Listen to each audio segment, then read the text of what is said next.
All around the world, there's been an increase in the practice of spiritism, fortune-telling, witchcraft, and Satanism. This video seeks both to warn and inform the viewer about the possible dangers of any involvement with the occult.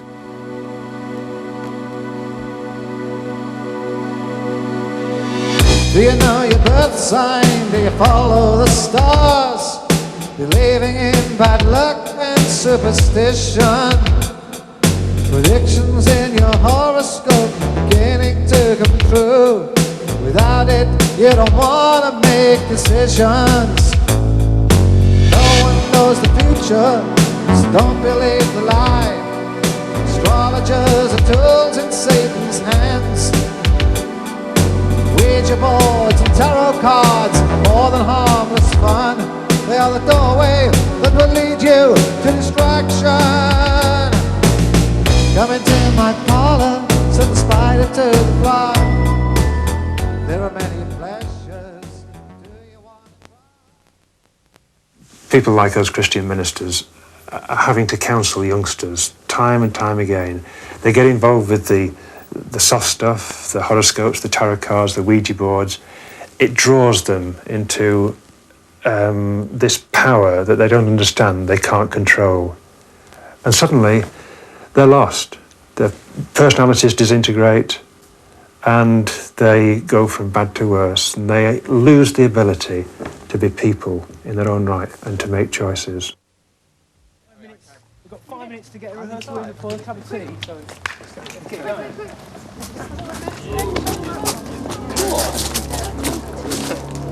By the time you arrive, you have to...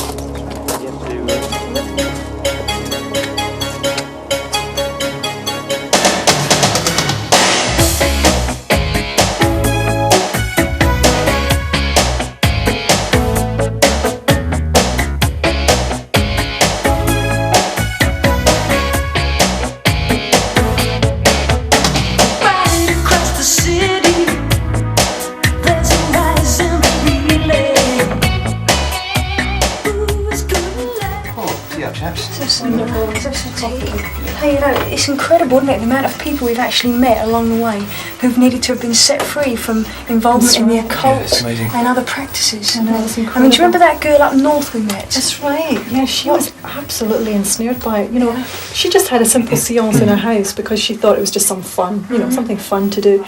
And the television exploded, things started flying around the room.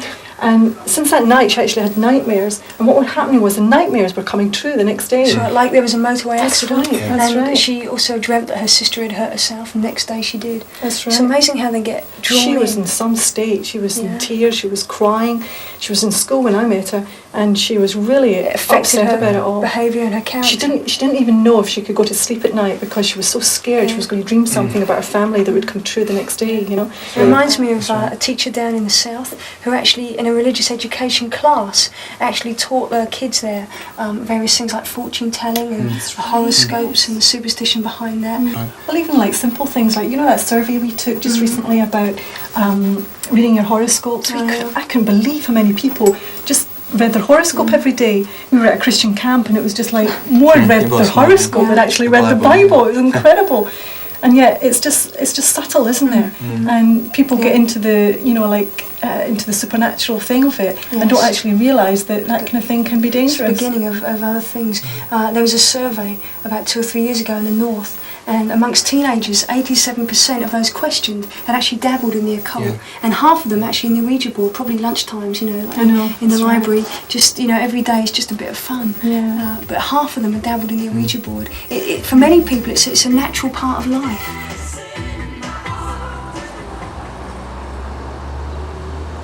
A little while ago, I was asked to go to a school in Cambridgeshire to teach RI for 2 weeks. I said I would go and happily join the staff, and we had a good time. But during the 2 weeks, they asked me specifically, would I speak at one of their general study periods on the occult. I said it was not a subject I liked to tackle, but I would do, provided there were senior members of staff present, so they knew the kind of things that I was sharing. And we had a very good hearing. When we'd finished the session and went back, I went back to the staff room. I'm sitting in the staff room having a cup of coffee, when suddenly there's a disturbance outside. People come running into the staff room and say, "Come quick." And I went out into the foyer of the school, and there is a young lady, clearly demented, screaming. Part of her body is paralysed, and beside herself, and the confusion that reigned with children running everywhere. Recognising what this was, I stepped in and got hold of her and took her very quickly out from the foyer of the school and through a door and onto the field, which was just adjacent. I stood her there, and now she was uncontrollably shouting and screaming. I said to her, "I don't know what has caused this. I don't know who you believe in, but I am telling you that Jesus is Lord. And in the name of Jesus, come out of her." And at that moment, she shook from head to foot and then stood calm. I said to her, "Could you explain what has happened?" She said, "Well, on Saturdays I have a part-time job with a hairdresser. And this hairdresser, I found out, was a spiritist medium. Progressively, without meaning to, I got a little involved with her and what she was doing. And then somehow, for some reason, in that period we had this afternoon, it suddenly sparked." It started when I was about 15 years old. I'd been messing about with Ouija boards with the other kids at school, and really found it interesting, the whole thing about the occult and stuff like that. And then a girl that I knew gave me this book. It was a small paperback book, and it was just a book about witchcraft, a do-it-yourself guide to witchcraft, really. And I read the book and found it really interesting. And so after giving it a fair amount of thought, I decided that was something that I wanted to follow and look into. And so I suppose round about the age of 16, I began to take a real unhealthy interest in witchcraft. What sort of things attract young people? I would say that the biggest influence on young people today is books and videos, because they're the most accessible. Fantasy involvement games, that's another area as well that poses a very great threat to sucking people into the occult. Anything that's got a high level of mystic content, talking about witches, wizards, Dungeons and Dragons, stuff like that, occult videos about witchcraft and demonology, all these things spark off interest in people. So what about the increasing popularity of Halloween? Halloween is the highest satanic festival of the year, and it's the night when all the forces of darkness empower Satanists and witches for the coming year. I mean, it really is a high satanic festival, and yet a majority of people just accept it as being trick-or-treat, apple dunking and party time. But that's what's going on underneath it. Halloween trick-and-treat is just a very, very acceptable veneer for something far, far more sinister. Kevin Logan, Heartbeat, Eddie Vass, and David Stilwell all take this subject very seriously. Do you believe there's a devil? What about evil spirits? Are they fact or fantasy? What we believe affects the way we behave. Andrea believes in God, and this belief was reflected when we asked her some basic questions about her view of the world. I can't honestly believe that I sort of crawled out of a river or something and gradually evolved into a human being. I think it is much more credible to say that I was created by someone. I believe that I'm a mixture of body, soul and spirit. All the experiences that happen to us throughout our lives affect the kind of person that we end up being. I think you know deep down inside when you're doing things that are right and when you're doing things that are wrong. I suppose it's what you call your conscience. When we die, there's a part of us that actually lives on, call it your spirit or your soul. I think there has to be more to life than what we actually see on the earth. And I think if I thought that reality was just what I want for my life, my own plans, my ambitions, I'd be quite depressed because you don't know that it's all going to be the success that you'd hope it would be. I think really at the end of the day, reality would actually be to know God who loved us and really cares about us and to actually understand his purpose for our lives. I think that reality really is knowing God.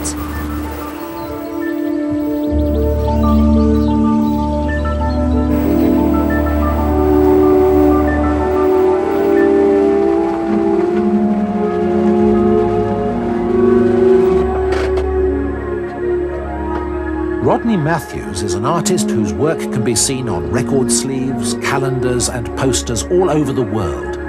He lives in North Wales.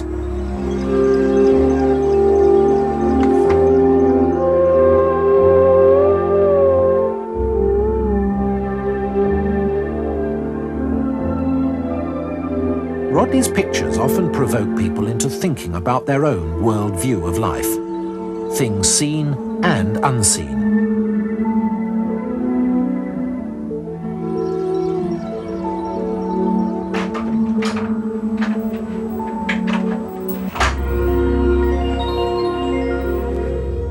He showed us his latest poster, showing the relationship between God and his creation.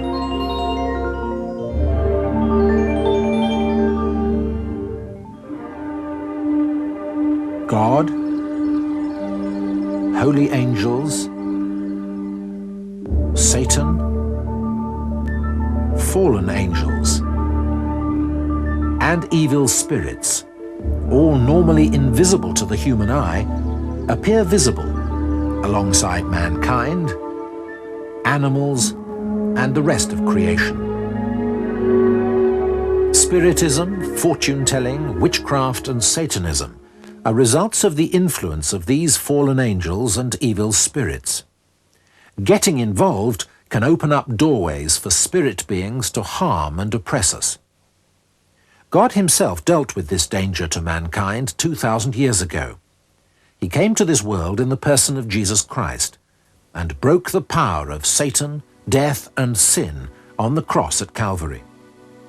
In Christ's victory, there is the promise of freedom from the harmful effects of contact with the occult. Do you know your birth sign? Do you follow the stars? Believing in bad luck and superstition. Predictions in your horoscope beginning to come true.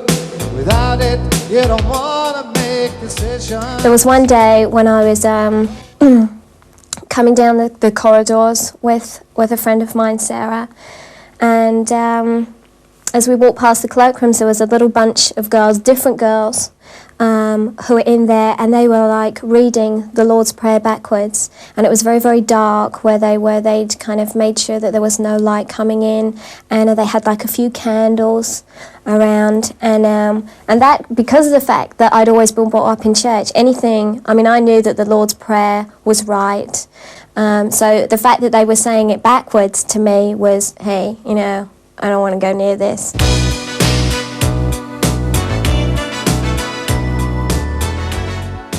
Ouija boards in themselves are very dangerous things. You cannot contact the spirits of dead people. What happens when you use a Ouija board is that you open up doorways into the lower spiritual realms where demonic beings, evil spirits exist. This might seem like fantasy stuff, but it actually happens. And once those doorways are open, the people using the Ouija boards themselves are opening themselves up to mental disturbances by the forces that they unleash. Many films and videos today major on horror, sex, fantasy, and the demonic. Paul Benison recalls an incident from his work among young people. Talking to a young man recently, he'd watched from the age of 12 or 13 a number of occult-based films like The Exorcist and The Omen. they had had a severe effect on his life, and he'd lived in fear and had recurring nightmares for an extended period of time. As he'd grown up, he'd recognised that he didn't want to live life that way, but he also knew that he couldn't do anything about it himself. And he recognised too that the only way out for him was to turn to God. And as we began to talk through the fears and talk through the nightmares and the influence they'd had, I just suggested that we sat down and pray. And as we did that and asked God to come in and to remove those fears, it was as though a hand got hold of him by the throat and tried to strangle him. And as we talked and as we prayed, the fear that he had was accentuated because he realised that Satan had actually influenced him far more than he'd realised.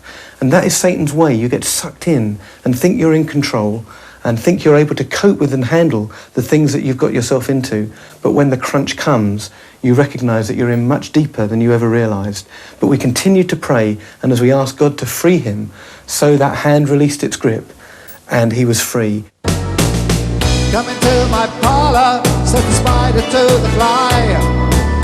There are many pleasures, do you want to try? But a welcome turns to terror when you open up your mind.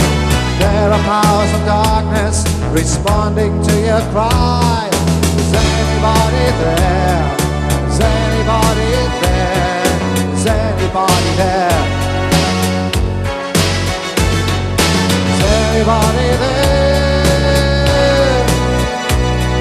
Is anybody there?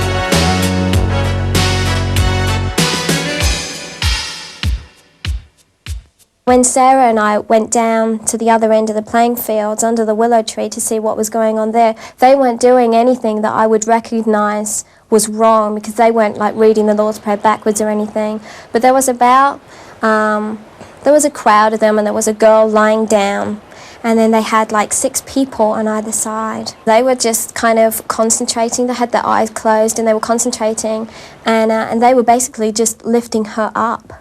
Okay, which I now know is levitation, okay, but I didn't know that's what it was at the time. To me, it was just kind of magic, and magic was never evil or wrong or anything. And it wasn't long before Carolyn found herself not simply watching, but taking part. And so my friend Sarah, she bent down. It was me that was going to be over her. And everybody was linked around us, and and she did the breathing and everything else, and then she went out.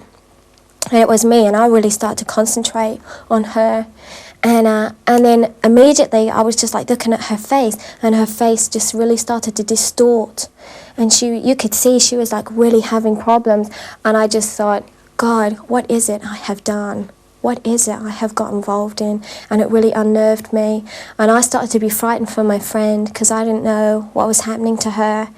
And so I really prayed, and I was like, God, I'm really sorry, and help Sarah, don't let anything horrible happen to Sarah, help her. And the more I prayed, the worse she got, and then there's the group that was around me just kind of like really turned on me, and they were really annoyed with me, and look what you've done to her, and and it's all your fault, it's all gone wrong.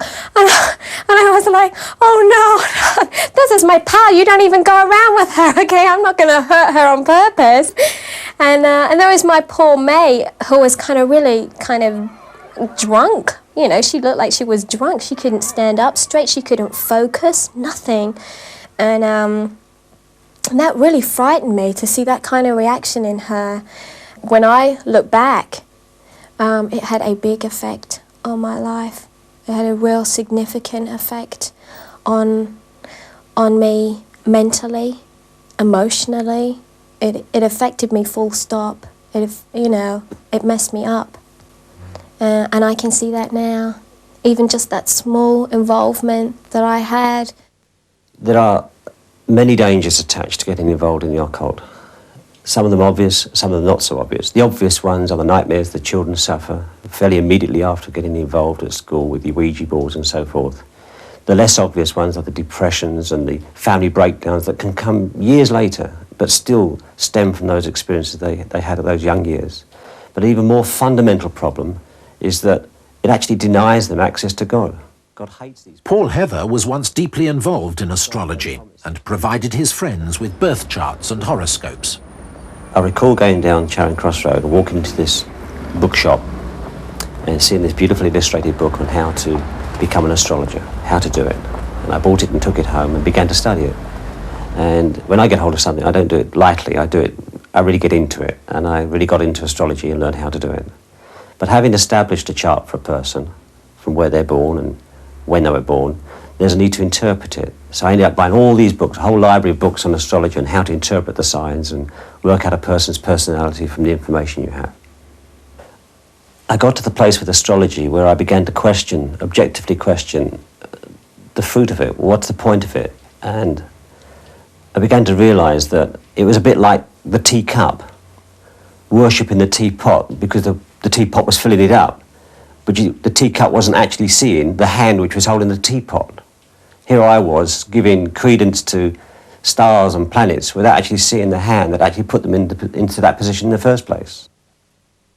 My name's Judith Dawson, and I'm a child abuse consultant from Nottinghamshire Social Services. In that job, I spend most of my time having to help my department respond to families who've had problems, particularly involving the abuse of children. Over the past 7 or 8 years, social services departments have had to come to terms with the fact that children have not only been physically abused within their families, but they've also been sexually abused. And that's been a very painful thing to get used to. We've had to be taken beyond belief, because what we've learned is that children are not only sexually abused in some families, but that they're also ritualistically abused. That means that we have learned that some families, some adults, get involved with satanic groups whose main aim is to destroy everything that is good, everything that's good about human life and human values. And one particular target in that would be that they should hurt and defile children. As you're probably aware, Christ said, "Touch not one hair of this child's head." Satanists believe that they should do the opposite of that. People like us Christian ministers are having to counsel youngsters time and time again. They get involved with the soft stuff, the horoscopes, the tarot cards, the Ouija boards. It draws them into this power that they don't understand, they can't control. And suddenly they're lost. Their personalities disintegrate and they go from bad to worse, and they lose the ability to be people in their own right and to make choices. And I'd just say to youngsters today, don't start on that path. Once you start on it, it's a very slippery slope that ends in disaster.